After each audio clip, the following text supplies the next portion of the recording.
여러분 피곤하시죠? 저는 사실 설교를 들으면서 조는 일이 원래는 거의 없었는데 이 군대에 군 생활을 하는데 안식일에 교회를 가면은 매주 조는 거예요. 설교를 들으면서 너무 교회가 와서 좋은데 말씀도 정말 좋은 말씀인데 한 설교 시작하고 5분 되면 계속 졸아요. 그래서 하나님 좀 도와주세요 해갖고 하나님이 어떻게 저를 도와주시는가 하면은 저희 교회에 필리핀 청년들이 나오기 시작한 거예요. 한국에 있는 교회인데 필리핀 청년들이 나오는데 설교를 못 알아들으니까 제 통역을 해야 되는 거예요. 그 청년 3명이 앉아 있고 저는 뒤에서 통역을 해주는데 통역을 해주면서도 졸아요. 예수님이 수고하고 무거운 짐진 자들아 다 내게로 오라 내가 이르되 쉬게 하리라 하셨거든요. 그래서 혹시 이 안식일에 오셔서 너무 졸리시면은 예수님께서 주시는 쉼을 싸우지 마시고 잠깐 잠깐 쉬셨다가 다시 일어나셔서 들으시면 됩니다. 그래서 기쁜 마음으로 그 쉼을 받아들이시고 예수님의 쉼을 경험하시길 바라겠습니다. 오늘 이 오후에는 저희가 계속해서 출애굽에 대해서 좀 생각을 해볼 건데요. 이스라엘 백성들이 남자 어른만 600만 명이 나왔어요. 그래서 여자랑 아이들까지 합쳐서 200만 명이라고 했을 때 죄송합니다. 60만. 제가 뭐라 그랬죠? 60만 명, 200만 명이 60만 명이 남자 어른만 60만이고 이제 다 합쳐서 한 200만 명이라고 했을 때 그 중에서 어른들은 몇 명이 약속된 땅에 들어갔죠? 2명만 들어갔어요. 참 정말 안타까운 일입니다. 그래서 오늘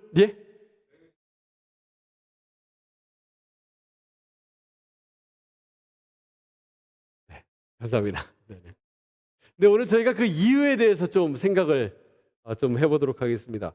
우리가 흔히들 이제 이스라엘 백성들이 너무 이 광야 생활을 하기 전에 하나님께서 정말 많은 기적을 보여주셨고 또 광야에서도 많은 기적을 봤기 때문에 하나님을 믿는 것이 쉬웠을 것이다 생각하기에 참 쉬워요. 근데 다 같이 누가복음 16장 말씀을 보시겠습니다. 누가복음 16장. 이 이야기는 사실 출애굽과는 상관이 없는 내용인데요. 우리가 왜 이스라엘 백성들이 그렇게 많이 실패했는지에 대해서 힌트를 좀 얻을 수가 있습니다. 누가복음 16장 19절 20절 말씀입니다. 한 부자가 있어 16장 19절입니다. 한 부자가 있어서 자색 옷과 고운 베옷을 입고 날마다 호화롭게 즐기더라. 그런데 나사로라 이름하는 한 거지가 헌데 투성이로 그 대문 앞에 버려진 채, 여러분 이 이야기를 잘 아실 겁니다. 이 부자가 있고요. 그 집 앞에 거지 나사로가 있고 둘 다 죽습니다. 그렇죠? 그리고 이제 부자는 이 불에 타면서 아브라함에게 외칩니다. 저 좀 도와줘. 물 한 방울만이라도 해 주십시오. 안 된대요. 그래서 결국 무엇을 부탁하는가? 27절입니다.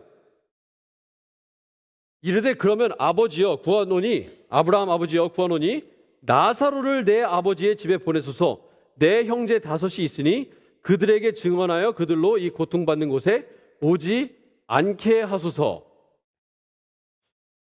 여러분 이게 그럴싸한 논리예요. 그렇죠? 이게 정말로 나사로가 이 거지가 죽은 거를 모든 동네 사람들이 다 봤어요. 묻히는 것을 다 봤습니다. 그런데 이 나사로가 살아난다면은 형제들이 믿을 것 같으세요? 안 믿을 것 같으세요? 솔직히 죽은 사람이 살아났어요. 사람들이 믿을까요? 안 믿을까요? 그러면은 말씀을 들을까요? 안 들을까요? 저는 들을 것 같아요. 제 생각에는 죽은 사람이 살아났는데 그렇잖아요? 그런데 이 비유가 굉장히 특별한 점이 있습니다. 다른 비유와 다른 아주 특별한 점이 있어요. 거지의 이름이 무엇입니까? 나사로. 여러분 다른 비유에서 이 비유의 주인공들의 이름을 아는 비유가 혹시 있으세요? 여러분 탕자의 비유에서 탕자의 이름이 뭔가요? 모르시나요? 탕신가 봐요. 성은 탕이요 이름은 자로다. 당자인 것 같습니다. 아니면 그 외에 다른 비유 어떤 비유가 있습니까? 선한 사마리아인의 비유. 선한 사마리아인의 이름은 뭐죠? 몰라요. 왜 모르죠?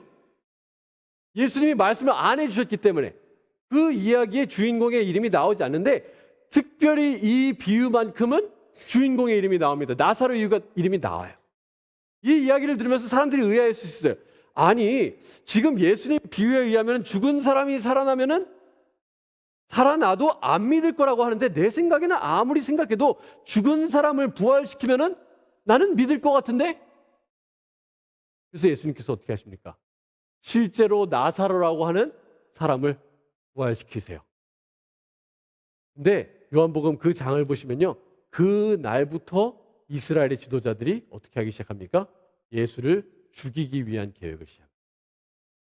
정말 너무나 분명한 기적이 눈에 앞에 있는데도 불구하고 그 기적이 사람을 변화시키지 않아요. 자, 그래서 무엇이라고 얘기하시는가? 누가복음 16장 계속해서 보겠습니다. 29절, 아브라함이 이르되 그들에게 모세와 선지자들이 있으니 그들에게 들을지니라. 30절, 이르되 그렇지 않습니다. 아버지 아브라함이여, 만일 죽은 자에게서 그들에게 가는 자가 있으면 회개할 거예요. 31절, 이르되 모세와 선지자들에게 듣지 아니하면 비록 죽은 자 가운데서 살아나는 자가 있을지라도 권함을 받지 아니하리라 하였다 하시니라. 그래서 사람을 변화시키는 것은 우리가 엄청난 어떤 기적을 경험하고 그것을 내 눈앞에 볼 때 하나님을 믿고 내 믿음이 성장하는 것이 아니라, 무엇을 통해서 우리가 성장하고 하나님을 믿는 믿음이 나오는 것이냐면 하나님의 말씀을 통해서 우리의 믿음이 나고 자라는 거예요. 그래서 교회는 말씀에 목숨을 걸어야 돼요. 교회에 정말 좋은 프로그램들 많이 있어야 되는 건 맞아요. 자녀들을 위해서 정말 아이들을 재밌게 해주고, 또 교회 이 지역 사회를 위해서 좋은 프로그램들이 있어야 되는 것은 맞습니다만, 교회가 생명을 걸어야 되는 것은 말씀이에요. 자, 마태복음 12장에 비슷한 말씀이 나옵니다. 마태복음 12장 38절 말씀입니다. 마태복음 12장 38절, 그때에 서기관과 바리새인 중 몇 사람이 예수님께 묻습니다. 선생님이요, 우리에게 표적을 좀 보여주세요. 당신이 메시아라면 메시아라는 증거 좀 보여주세요. 내 눈앞에서 엄청난 좀 이적을 펼쳐보라, 그 이야기입니다. 39절, 예수께서 대답하여 이르시되 악하고 음란한 세대가 표적을 구하나 선지자 요나의 표적밖에는 보일 표적이 없느니라. 예수님께서 먼저 표적에 대해서 말씀하시기를 악하고 음란한 세대가 표적을 구한다. 근데 너희가 정 표적을 원하면 내가 표적을 보여줄게. 누구의 표적을 보여주겠다?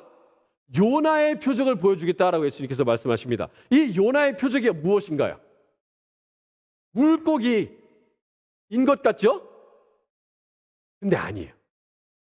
물고기 뱃속에 들어갔다 나오는 게 표적일 것 같은데, 여기서 말씀하시는 요나의 표적은 그 표적이 아니에요. 자, 어떻게 하는가? 40절입니다. 요나가 밤낮 사흘 동안 큰 물고기 뱃속에 있었던 같이 인자도 밤낮 사흘 동안 땅속에 있으리라. 그런데 41절, 심판 때에 니느웨 사람들이 일어나 이 세대의 사람들을 정죄하리니 그들이 요나의 전도를 듣고 회개하였음이거니와. 자, 니느웨 사람들이 왜 회개했습니까? 이 요나가 물고기 뱃속에 들어갔다 나왔기 때문에 회개했나요? 아니에요. 여러분, 니느웨는 바닷가에서 몇백 마일 떨어져 있어요. 그래서 니느웨 사람들은 요나가 뱃속에 들었다 나왔다는 사실조차 알지 못합니다. 그런데 니느웨 사람들이 왜 회개했어요? 말씀을 듣고 회개한 겁니다. 우리가 흔히 이스라엘 백성들 엄청난 이적을 다 봤으니까 너무너무 믿기 쉬웠겠지? 아니에요. 표적은 우리의 믿음을 자라게 하는데 아무런 역할을 하지 않아요. 우리의 마음을 결국 동하게 하고 우리의 마음을 변화시키는 것은 결국은 하나님의 말씀입니다. 그러면 이스라엘 백성들에 대해서 좀 생각을 해보도록 하겠습니다. 다 같이 출애굽기 16장 말씀을 보시겠습니다. 아까 저희가 아침에 읽었던 말씀인데요. 출애굽기 16장 1절부터 보시겠습니다.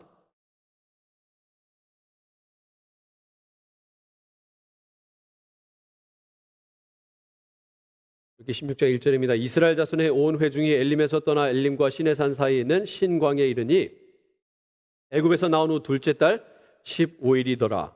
3절입니다. 이스라엘 자손이 그들에게 이르되 우리가 애굽 땅에서 고기 까마 곁에 앉아 있던 때와 떡을 배불리 먹던 때에 여호와의 손에 죽었더라면 좋았을 것을 너희가 이 광야로 우리를 인도해내어 이 온 회중이 줄여서 죽게 하는도다. 하나님께서 이스라엘 백성들을 왜 애굽에서 끌어내 주셨죠? 네? 뭐 예배드리기 위해서. 근데 그 근본적인 이유가 무엇입니까? 가나안으로 인도하시기 위해. 근데 그 전에 문제가 뭐죠? 이스라엘 백성들이 노예 생활을 하고 있는데 구해달라고 했어요, 안 했어요? 했어요. 너무 힘들어가지고 애굽에서 우리를 구해 주십시오라고 하나님께 부르짖어서 하나님께서 모세를 보내신 거예요. 그렇죠? 그래서 이스라엘 백성들은 자기들이 애굽을 싫어하는 줄 알았어요. 근데 애굽을 나와 보니까 자기들이 싫어하는 게 애굽인 줄 알았는데 알고 보니까 애굽을 싫어하는 게 아니라 애굽에서 겪고 있는 고난이 싫었던 거예요. 이걸 교집합으로 한번 보겠습니다. 이거를 집합이라고 했을 때 수학, 중학교 수학으로 돌아가겠습니다. 중학교 1학년 수학. 이걸 애굽이라고 할게요. 이걸 고난이라고 할게요. 여기 교집합, 가운데 보이는 부분 교집합이라고 하죠. 이스라엘 백성들은 이 가운데 살고 있었어요. 애굽과 고난의 교집합 속에서 살고 있었어요. 하나님 저희 살려주세요. 저희 애굽이 너무너무 싫어요. 해가지고 하나님께서 애굽에서 꺼내놓고 보니까 애굽이 진짜 좋았네 사실은. 그냥 우리는 고난이 싫었던 거구나. 자, 이 이야기에서 다른 사람이 등장합니다. 다 같이 여기 책꽂이를 꽂아놓으신 채로 히브리서 11장 말씀을 보겠습니다. 히브리서 11장 24절입니다.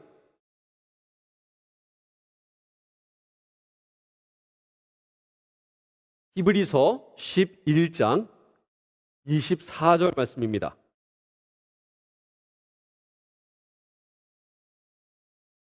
여기 이렇게 말씀하세요. 믿음으로 모세는 장성하여 바로의 공주의 아들이라 칭함 받기를 거절하고 도리어 하나님의 백성과 함께 고난 받기를 잠시 죄악의 낙을 누리는 것보다 더 좋아하고 그리스도를 위하여 받는 수모를 애굽의 모든 보화보다 더 큰 재물로 여겼으니 이는 상 주심을 바라봄이라. 자, 이 모세가 애굽에서 자라났습니다. 40세까지 모세 이 애굽에서 살았는데요. 40살 동안 모세가 고생을 했나요, 안 했나요?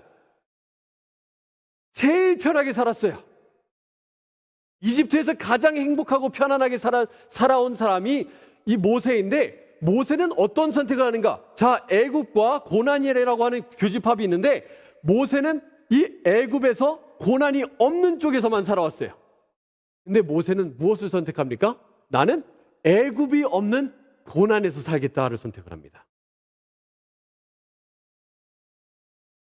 우리가 흔히 구원을 생각하면서 나는 사실은 애굽이 싫어요라고 생각할 수도 있지만 사실은 애굽이 싫은 게 아니라 그냥 고난이 싫은 걸 수도 있어요. 이스라엘 백성들은 착각하고 있었어요. 나는 애굽이 너무 싫어. 그랬더니 나는 애굽이 너무 좋았네 사실은. 하지만 모세는 무엇을 선택합니까? 나는 애굽이 없는 고난을 선택합니다. 계속해서 말씀을 보시겠습니다. 출애굽기로 돌아오겠습니다. 이스라엘 백성들은 애굽을 참 사랑했는데요. 출애굽기 32장을 보시겠습니다.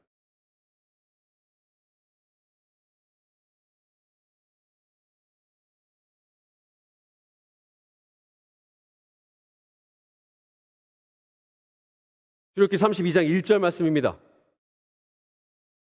여기 이렇게 말씀하세요. 백성이 모세가 산에서 내려옴이 더딤을 보고 모여 백성이 아론에게 이르러 말하되 일어나라 우리를 위하여 우리를 인도할 신을 만들라. 여기서 신이라고 하는 단어는 원어로 하나님이라고도 번역이 되는 단어입니다.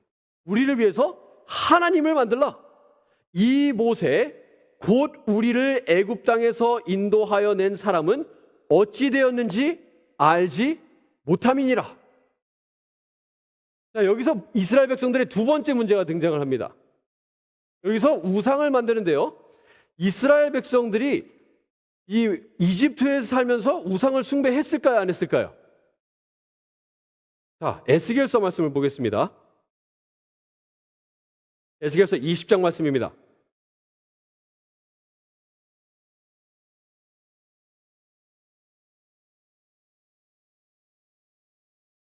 에스겔서 20장 7절부터 보겠습니다.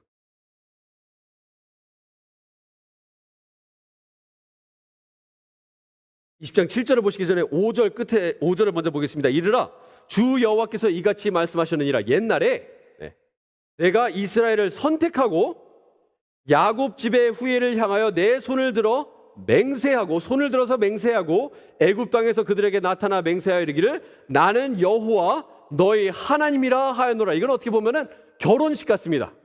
내가 너를 택하고 내가 손을 들어서 맹세하기를 나는 너의 하나님 여호와니라. 12년 전에 7월 15일 2012년 7월 15일 날 제 아내가 저에게 나는 너를 택하고 나는 너의 아내가 되리라 이렇게 손을 들고 맹세해가지고 12년째 은혜로 살아가고 있습니다. 쫓겨나지 않고 은혜로 살아가고 있는데요. 마찬가지로 하나님께서 내가 너를 선택했고 나는 너의 하나님이다 그렇게 맹세하십니다. 그리고 7절에 이렇게 말씀하세요. 또 그들에게 이르기를 너희는 눈을 끄는 바 가증한 것을 각기 버리고 애굽의 우상들로 말미암아 스스로 더럽히지 말라. 나는 여호와 너의 하나님이니라. 그런데 8절입니다. 그들이 내게 반역하여 내 말을 즐겨 듣지 아니하고 그들의 눈을 끄는 바 가증한 것을 각기 버리지 아니하며 애굽의 우상들을 떠나지 아니하므로 내가 말하기를 애굽 땅에서 그들에게 나의 분노를 쏟으며 그들에게 진노를 이루리라 하였느니라. 그리고 16절을 보겠습니다. 그들이 마음으로 우상을 따라 나의 규례를 업신여기며 나의 율례를 행하지 아니하며 나의 무엇을 더럽혔음이라? 나의 안식일을 더럽혔음이라. 여러분 이 지금 네 가지가 나오는데요. 이 네 가지는 십계명의 첫 네 계명을 대해서 얘기하고 있습니다. 십계명을 보시면 출애굽기 20장을 보시면 하나님께서 첫 계명을 주시기 전에 뭐라고 말씀하시냐면 나는 너희를 애굽에서 인도하여낸 여호와 하나님이다. 나는 네 남편, 너희의 남편이고 너희는 나의 아내다라고 말씀하시고 너는 나 외에는 내게 무엇을 두지 말지니라? 다른 신들을 두지 말지니라고 하는데 그 신이라고 하는 단어는 원어로 하나님이랑 같은 단어예요. 나는 너의 하나님이다. 너는 나 외에는 다른 하나님을 두지 말라. 나는 너의 남편이니까 바람 피지 마 이거예요. 그런데 이스라엘 백성들은 지금 모세가 안 내려오니까 하나님께서 분명히 그렇게 말씀하셨거든요. 나는 너희를 애굽에서 인도하여 낸 하나님 여호와다라고 말씀하셨는데 모세에 대해서 말하기를 모세가 우리를 인도해 냈는데 이제 모세가 없으니 우리를 앞으로 인도할 다른 하나님을 우리에게 주십시오. 나 외에는 다른 신들을 내게 두지 말지니라. 두 번째 계명 무엇입니까? 네? 우상.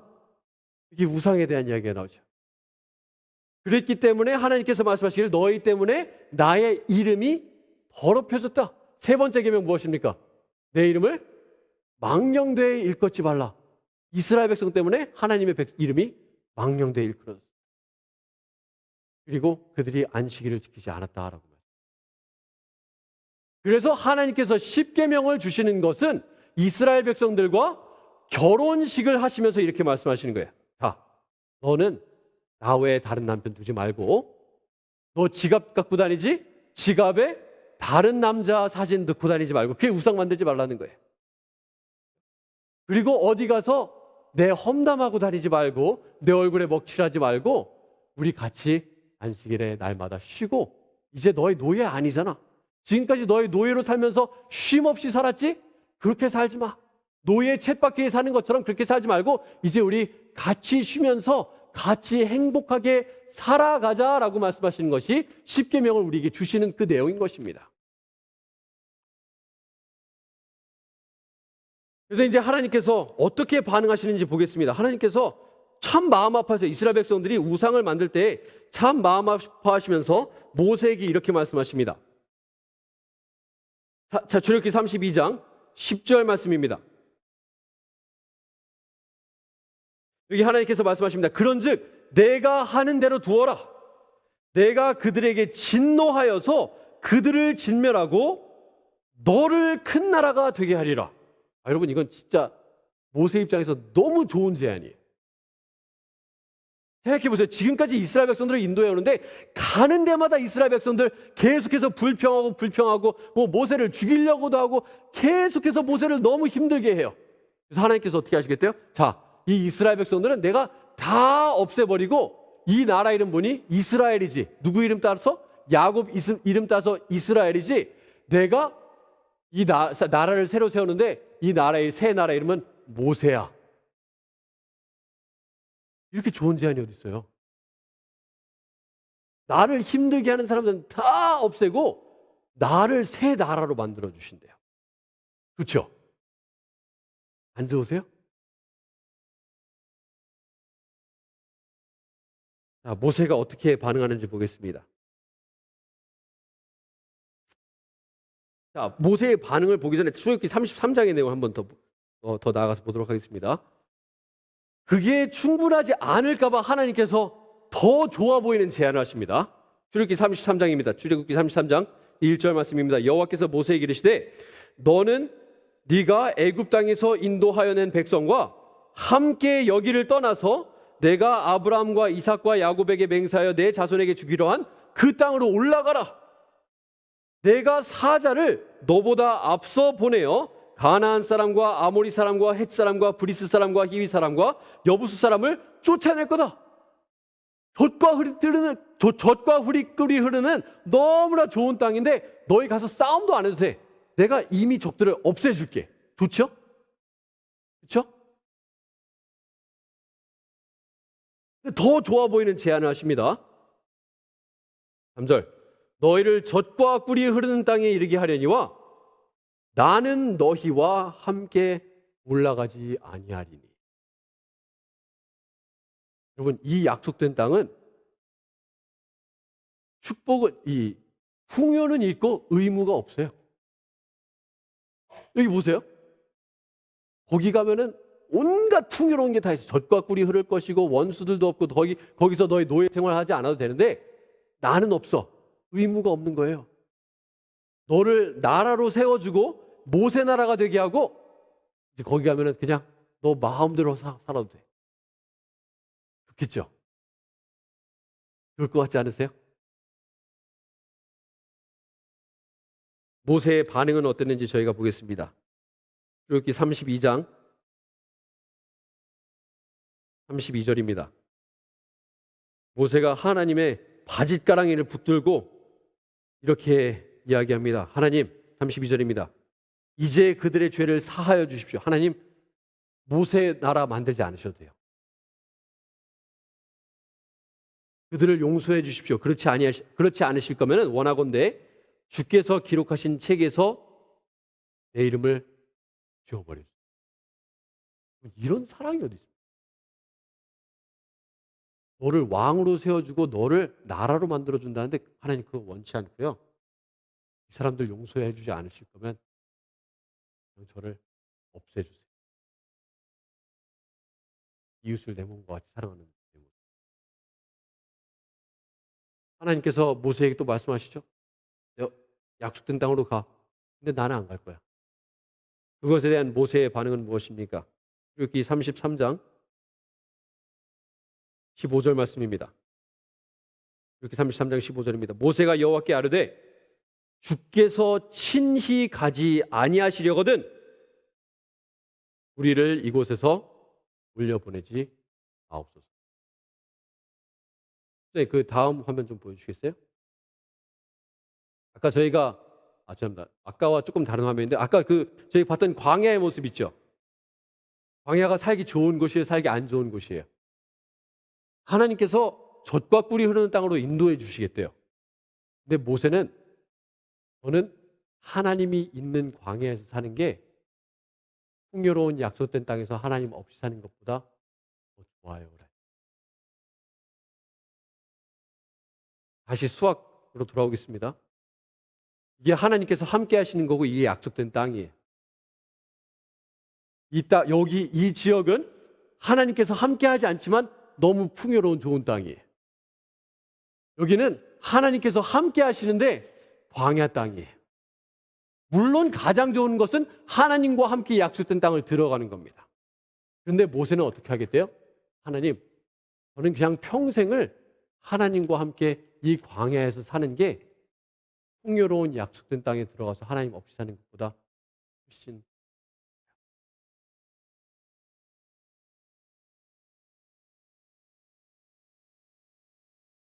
여러분, 하늘나라가 별로 안 좋은 곳인데 예수님이 계시면 가실래요? 안 가실래요?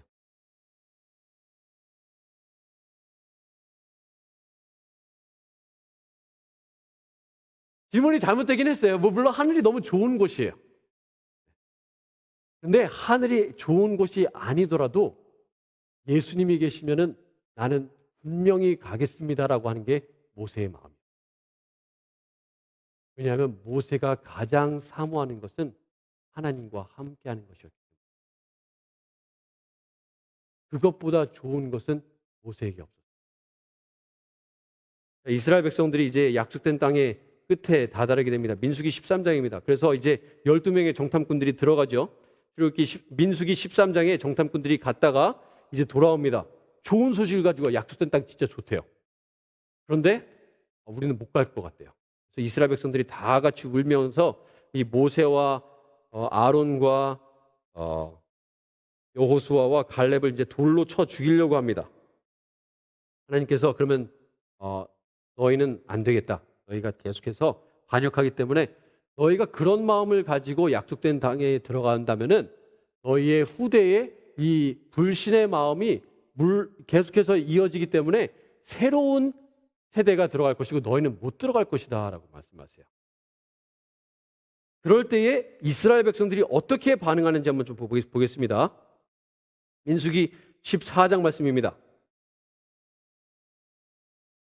14장 40절입니다. 아침에 일찍 일어나서 산 꼭대기로 올라가며 백성들이 아침에 일찍 일어나서 산 꼭대기로 올라가며 이르되 보소서 우리가 여기 있나이다. 우리가 여호와께 허락하신 곳으로 올라가리니 우리가 범죄하였음이니이다. 모세가 이르되 너희가 어찌하여 여호와의 명령을 범하느냐 이 일이 형통하지 못하리라. 여호와께서 너희 중에 계시지 아니하니 올라가지 말아라. 너희의 대적 앞에 패할까 하노라. 44절 그들이 그래도 산 꼭대기로 올라가. 하나님이 너희 약속된 땅에 못 들어갈 거야 라고 하니까 이스라엘 백성들이 우리는 그래도 가야 됩니다. 우리는 약속된 땅에 갈 거예요. 그랬더니 모세가 가면 안 돼요. 여러분 가시면 하나님께서 함께 가지 않으실 거예요. 그래도 우리는 갈 건데요. 왜냐하면 나는 약속된 땅이 하나님께서 하시는 것보다 함께 하시는 것보다 더 중요하기 때문에.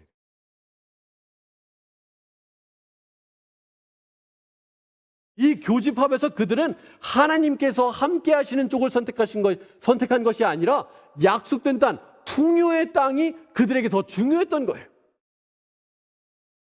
그들은 애굽이 하나님께서 함께 하시는 것보다 더 좋았고 그들은 약속된 땅이 하나님께서 함께 하시는 것보다 훨씬 더 중요한 사람들이었던 것입니다.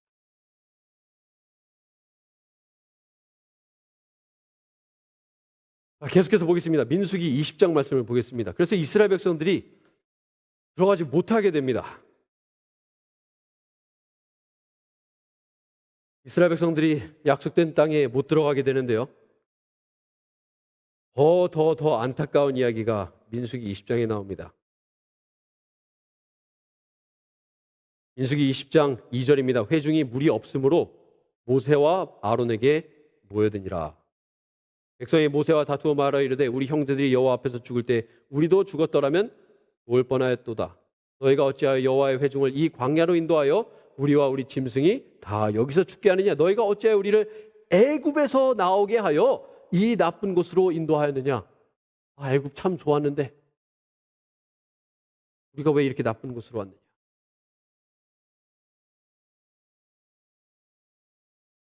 모세가 그 이야기를 다 듣고 하나님께 나아가서 하나님 어떻게 하면 좋겠습니까? 하나님께서 반석에게 명하여 물이 나오게 하라 말씀하십니다. 10절에 모세가 그 이후에 어떻게 했는지 나옵니다. 10절에 모세와 아론이 회중을 그 반석 앞에 모으고 모세가 그들에게 이르되 반역한 너희여 들으라. 우리가 너희를 위하여 이 반석에서 물을 내려 하고 반석에서 물을 내시는 분 누구시죠? 하나님. 우리가 내려? 모세가 그의 손을 들어 그의 지팡이로 반석을 2번 치니 물이 많이 솟아나므로 회중과 그들의 짐승이 하시니라. 12절은 제가 성경을 읽으면서 가장 자주 눈물을 흘리는 절 중에 하나예요.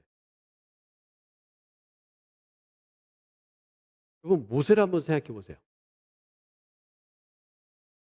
정말 너무너무나 힘들게 이스라엘 백성들을 이끌어온 그 모세가 자기 생명보다 이 백성들을 사랑했어요. 그렇죠? 하나님 저 이스라엘 백성들 용서 안 하실 거면 저도 들여보내지 말아 주세요. 그냥 제 이름 제해 주세요. 그만큼 사랑했던 모세였는데 하나님께서 이렇게 말씀하세요. 여호와께서 모세와 아론에게 이르시되 너희가 나를 믿지 아니하고 이스라엘 자손의 목전에서 내 거룩함을 나타내지 아니한 고로 너희는 이 회중을 내가 그들에게 준 땅으로 인도하여 드리지 못하리라 하시. 모세의 충격을 상상해 보세요. 나는 이 백성들을 너무나 사랑했고 지금까지 이렇게 고생했는데 약속된 땅을 못 들어간다고?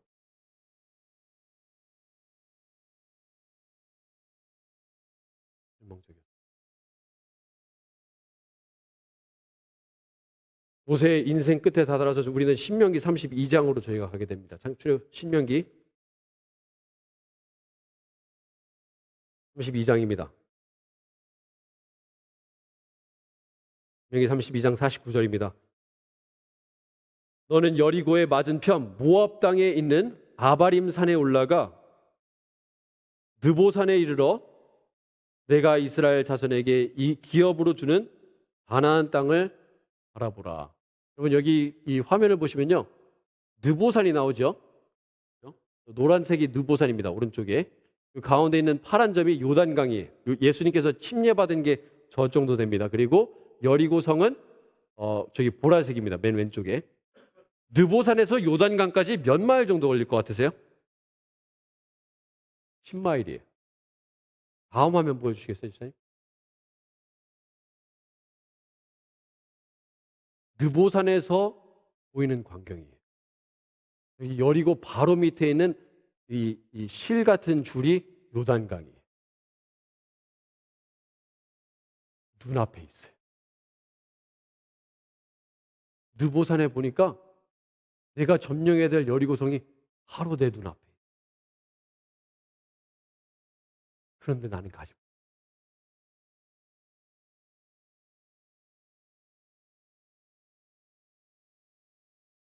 신명기 34장을 보시겠습니다. 신명기 34장.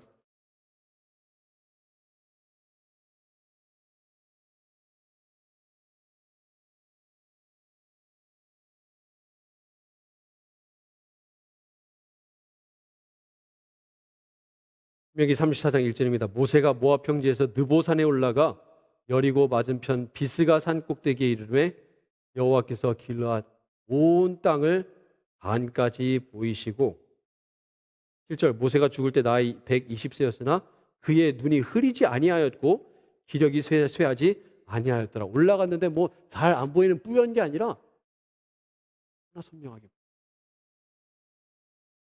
네, 다음 슬라이드 보여주시면 감사하겠습니다. 조아 선지자는 모세가 이 모세의 마지막 순간을 이렇게 기록하고 있습니다. 모세는 자신이 혼자 죽음을 맞이할 것을 알고 있었고 이 세상에서 그와 함께 마지막을 보낼 친구는 없었습니다. 그가 마주한 풍경은 신비로우면서도 두려움을 불러일으켰고 그의 마음은 위축되었습니다. 그에게 가장 고통스러운 것은 오랫동안 사랑하고 아껴온 사람들, 그의 삶과 깊이 얽혀 있던 사람들과의 이별이었습니다. 하지만 모세는 하나님을 신뢰하는 법을 배웠고 흔들림 없는 믿음으로 자신과 그가 이끈 백성을 하나님과 사랑과 자비에 다음 슬라이드. 모세는 백성들을 뒤로 한 채 조용히 홀로 산 중턱을 향해 걸어갔습니다. 그의 목적지는 느보산 가 정상. 그 외로운 정상에 서서 그는 앞에 펼쳐진 풍경을 있는 그대로 바라보았습니다. 서쪽에는 푸른 지중해가, 북쪽에는 하늘을 향해 치솟은 헤르몬산이, 동쪽에는 모압 땅이, 그 너머로는 이스라엘이 승리한 바산이, 남쪽에는 오랜 방황의 길이었던 광야가 펼쳐져 있었습니다. 그의 눈앞에 약속의 땅이 파노라마처럼 펼쳐졌습니다. 그 땅은 희미하거나 불확실하지 않았습니다. 모든 지역이 선명하고 아름답게 그의 시야에 들어왔습니다. 그가 본 것은 그 당시의 모습이 아니라 하나님의 축복으로 이스라엘이 차지하게 될 땅의 모습이었습니다. 마치 제2의 에덴을 바라보는 듯한 풍경이었습니다. 그런데 뭘까요? 저는 이 말씀을 읽으면서 너무 속상해요. 얼마나 속이 상해요. 그러면서도 위로를 받는 것은 무엇인가? 모세가 이 땅에 이 산에서 홀로 죽습니다. 근데 유다서를 보면은 하나님께서 그를 하늘로 데려오라 가셨는데 저는 이 말씀을 보면은 제가 위로를 받아요. 시편 17편입니다.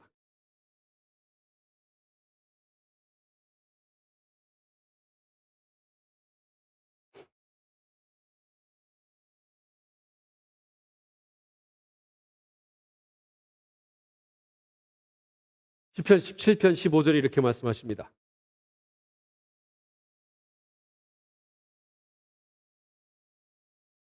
나는 의로운 중에 주의 얼굴을 배우리니 깰 때에 주의 형상으로 만족하리이다. 비록 모세가 약속된 땅에 들어가지 못했는데 깰 때에 예수님의 모습을 바라보면서 얼마나 좋았을까요? 자기는 약속된 땅보다 하나님과 함께하는 게 더 좋았는데 비록 약속된 땅에 자기 백성들과 함께 들어가지는 못하지만 깰 때에 예수님의 모습을 바라볼 때 모세의 모습 마음을 얼마나 좋았을까요? 그렇게 사랑하는 예수님인데 내가 애굽의 땅보다 내가 고난을 선택했던 게 예수님이 좋아서인데 그리고 내가 약속된 땅엔 못 들어가더라도 약속의 땅에 이 광야에서 하나님과 함께 할 수 있다면 그게 훨씬 좋다고 한 그 모세가 이제 눈을 뜨니까 예수님 얼굴이 있는 거예요. 그래서 모세는 비록 약속된 땅에 들어가지는 못했지만 훨씬 더 좋은 것을 얻었습니다. 성도 여러분, 우리가 세상에 참 좋은 게 많죠? 근데 우리가 하나님과 함께 하심을 좋아해 보면 좀 좋겠습니다. 좀 휴지가 있으면 좀 갖다 주시면 감사하겠습니다.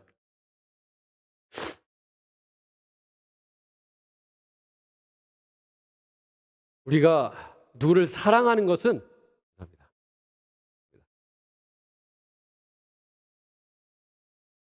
우리가 누구를 사랑하고 애정을 갖는 것은 그 사람과 얼마나 많은 시간을 함께 보내냐에 따라서 달려 있어요. 참 죄송한 말입니다만 저희 할아버지 할머니 돌아가실 때 사실 눈물이 안 났어요. 솔직하게 말해서. 같이 보낸 시간 자체가 그렇게 많지는 않았어요. 외국에서 오래 살다 보니까 예, 기억이 많지 않다 보니까 눈물이 많이 나진 않아요. 그래서 사람과 그 상대방과 얼마나 많은 시간을 보내느냐에 따라서 우리가 그 사람을 얼마나 사랑하느냐가 결정이 돼요. 어제 저녁부터 제가 여러분들에게 드리고 싶은 말씀은 우리 십자가를 많이 생각해야 돼요. 하나님과 함께 한다는 게 좋기 위해서는 예수님과 시간을 많이 보내야 돼요.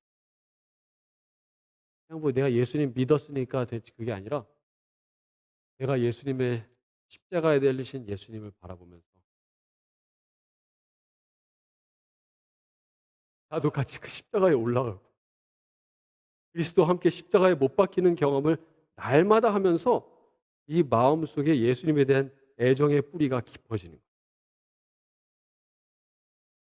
오늘 아침에 말씀드린 것처럼 그리스도 안에 들어가기를 힘써야 돼요. 마치 혈루병을 앓던 여인이 정말 자기의 온 생의 모든 소원과 모든 기력과 모든 정신력을 이 손가락 끝에 닿아가지고 예수님의 내가 옷깃만 붙들 수 있다면 하는 그 정신으로 마치 야곱이 하나님 저를 축복해 주시면 절대로 놓지 않겠습니다. 죽는 한이 있더라도 놓지 않겠습니다라고 말했던 그 야곱처럼 어떻게 해서든 그리스도 안에 있기를 힘쓰고 그리스도 안에 들어가기를 힘쓰는 삶을 살다 보면은 하나님께서 함께 하시는 게 너무 좋아가지고 부활의 그날, 재림의 그날 예수님의 모습을 보면서 돌들에게 외치기를 나에게 떨어져라 하는 게 아니라 드디어 예수님 만나네요. 감사합니다.